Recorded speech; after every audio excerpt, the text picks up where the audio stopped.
In this episode of the IT Experts podcast, we share with you why most MSPs are sitting on easy money.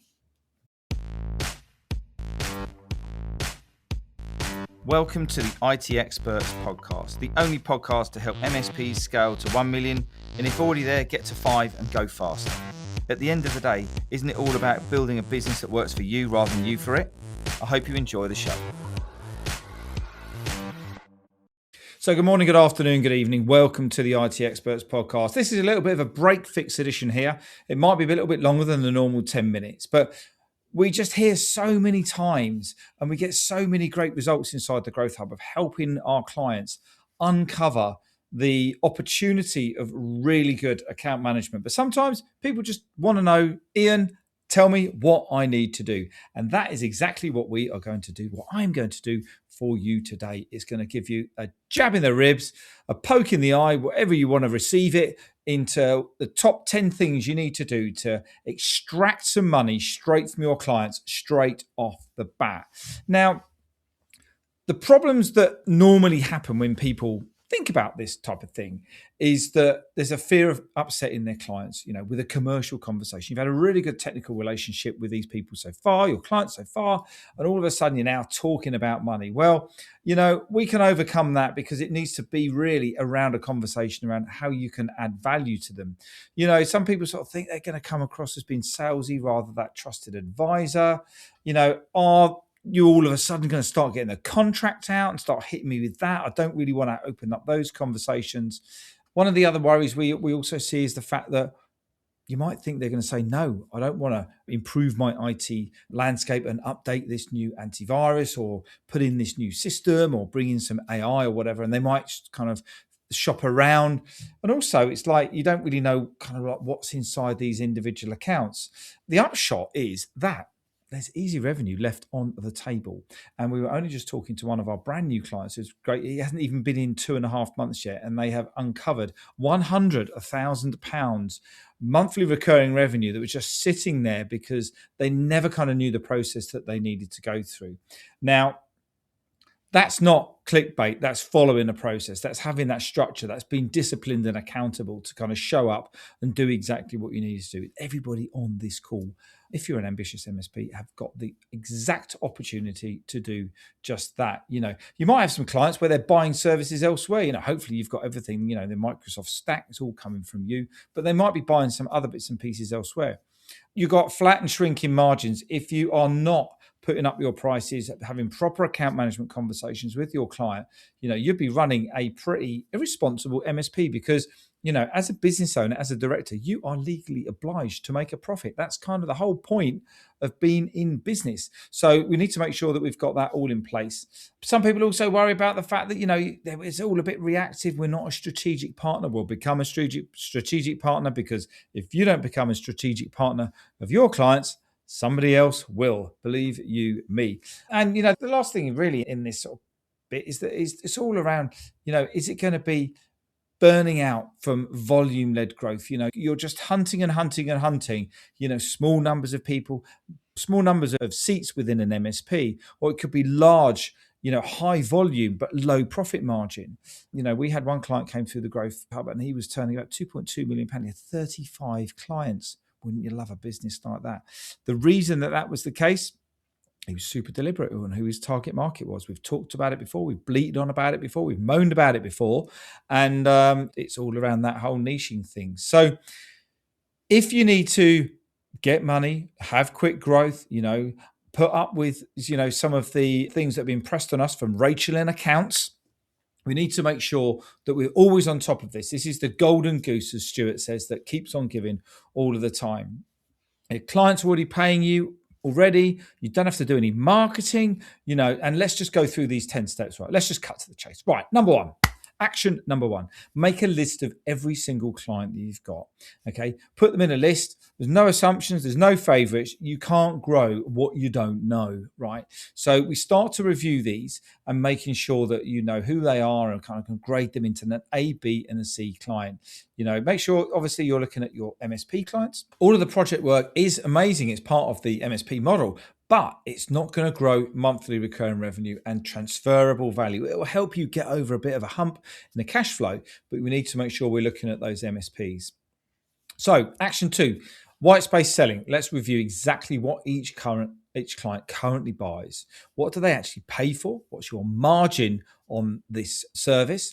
What services do you have that they don't have? And are there any obvious gaps? That's, might seem a little bit obvious, but this is, it's a reminder. And if you're thinking about it, then if you're doing it or you're just ticking your box, go to the next section. Action 3, do an audit on their security, their business risk. Right, let's just pause there for a second. Business risk.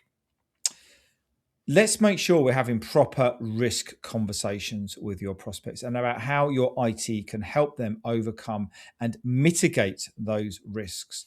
I was talking to someone recently. You know who you are because I know you listen to the podcast. Thank you very much, my friend, who has had some amazing results on going in, doing the risk register with his clients and his prospects, and then assigning the risks to various people in their organization. And by Christ, people do not like risks being assigned to them. There's going to be more on that podcast as and when it comes, but we need to be having a proper risk conversation. Exposing the gaps. Is it in the backup, the MFA, compliance, or users just kind of like sprawling around doing whatever they want? Where's the vulnerabilities? Where's the bits that the clients can't fix and the risks that they don't see? Most important, we really understand what that looks like. Action 4, let's do some pricing hygiene with legacy contracts. Lots of people don't like putting their prices up. You need to put your prices up to stay ahead of the game, even if it's just through inflation, because guess what? Your vendors are going to be doing the same. So when was the last time your pricing was reviewed? Are you undercharging your long-term clients? You don't have to smash them with a wall, with a sledgehammer and go, look, I've got to put your fee up 3 times over in this period. Do it gently, but explain to them about how the business models work and explain the value that you're adding, the additional services, how much they cost. And once you have that conversation, guess what happens? The rapport gets reinstated, you rebuild that rapport, and they see that the value you're getting. And then all of a sudden, you then start to get in a bit of a stronger position in terms of that profitability. Old agreements, if you haven't put your prices up, you're not making any money, and you'd actually be better off without those clients working with you, to be honest with you. Hold that thought for a moment, Ian. It's Stuart here. I just got a quick pit stop here for everyone that could really move the needle. If growing your MSP is on your radar, but it feels somehow a bit foggy, a bit difficult to get your arms around the concept, then download our Ultimate MSP Growth Guide, because it lays out all of the best support options that are out there in the channel, so you can fast track what really works for you and make a clear decision. Alternatively, you may be the kind of person that likes to see things up real for yourself in action physically. So why not come to one of our events where you can do exactly that? And we'd love to meet you. So there's just a head up for you down in the show notes there. You'll find the links to be able to take the next step. But otherwise, let's get back to the good stuff and back to the show. Cheers. Action 5. Let's look at some quick wins. We've got license optimization. A lot of people talking about AI readiness right now. Security bundles, small changes that can add fast value really quickly, but low friction. So start off with some of the clients are just they know that the prices are going up, or they know that they need these new services, and you can just go in there really super quick, nice and friendly, professional, and have that conversation about what that needs to look like. And also, if you are not making any money, tell them, by the way, it would be, if you left, it would actually, help me out. Maybe you'd rephrase this a little bit differently. But, there is not a point of me having you as a client because I'm not making any money. So either we need to have a conversation about the commercials, or we're gonna part ways. Action 6, book in a proper 6-month review. A proper conversation, not a ticket review, not a rush call, a scheduled business conversation, I'm going to say at least 3 times a year, to be quite honest with you, and making sure, or 3 to 4 times a year, to make sure that you're doing those quarterly business reviews. Hence the name, but you're adding some value. You're not just selling to them. You're learning about their business as their business is growing, or what's happening in their business. Then you're identifying the challenges that they're having, and then you're overcoming those challenges with your solutions. So it just kind of like makes a buying decision rather than a selling situation, which we know a lot of MSPs do not like. So action 7. what is going on in their world. Get super deep. What's happening with their business plans? What's your strategy? What's your 3 to 5 year growth plan? What new hires have you got? Are you moving office? Are you expanding? Are you bringing in some new technologies? Find out exactly what's going on. Their growth should trigger your growth at the end of the day. And guess what happens if you start doing this with lots of clients? Then your growth will start to happen as well. And no sales and marketing in sight in this. Well, there is a bit, because we want to get your messaging clear, and we want to make sure that you're having a really good quality conversation if you are in a niche with why you can help them specifically. But anyway, that's for another podcast. Action 8.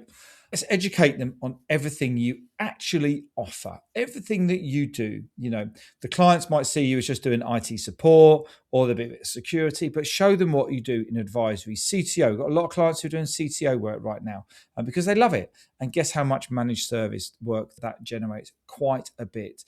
Show the compliance strategy. Do they need to do things in their business for them to enable to operate? So, data compliance in the legal sectors and professional services and that sort of stuff.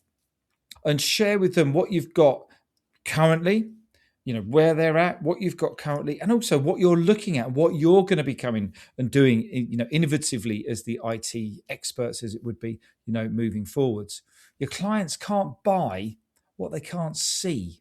They're not going to ring you up and say, hey, Steve, John, would you mind just selling me some more stuff? Because I don't think I've got enough here. No, it's up to you to do this thing, to do this activity, this account management thing. So nearly there now. Don't fret. Action 9, clear, confident recommendations. Don't hint to them. Tell them this is what the business outcome is going to be when they have this problem done. Don't suggest that they have it. Recommend it clearly. You are the technical expert. The reason that they're your client is because you're helping them out overcome their technical issues. And if it was my business, I would do this, and then pause. And then have a really, be confident, I guess, what we're trying to say here under Action 9 in the way that you approach it. Don't go in there, meek and mild, go in there strong and, positive and professional and helping them out. Action 10, last but by no means least, systemize the entire process. You guys build your businesses on SOP. So let's build one more just for luck. It's a QBR process. Not everybody, or everybody should be involved in this in terms of account management, from when they on board to when they've been serviced to when they're having their QBRs to when you're reviewing it. Create a checklist, build it in your PSA, make it repeatable. Mature MSPs rely on structure and not memory. So that was just a quick Breakfix edition on how to unearth, how to unlock, how to open up the tin and get yourself a bit more revenue from your existing client. And also, it helps you build that longevity. It helps you build that client retention and that relationship, because you're getting further and further into helping them out as you and your business grows. Faster revenue growth without any new leads, higher margins through your, better packaging, stronger trust-led client relationships. And it's going to be more predictable because you've got more monthly recurring revenue coming in. And there's going to be less pressure on you, the business owner, and your sales and marketing team, which means that they can do a better job, rather than having to panic. So these are your fastest growth lever. Grow through value. It builds transferable value. One of the key, areas that we need to focus on, in your value multiplier. Be the MD, not the technician. Squeeze that lemon. Go and get yourself some lemon juice. Go and get yourself some new business through your existing clients. Follow this 10-step process. Share it with whoever you need to in your team. And if you need a hand with it, you know where we are. We're sure to help you out. Enjoy the rest of your day. I look forward to catching up with you soon. Take care now.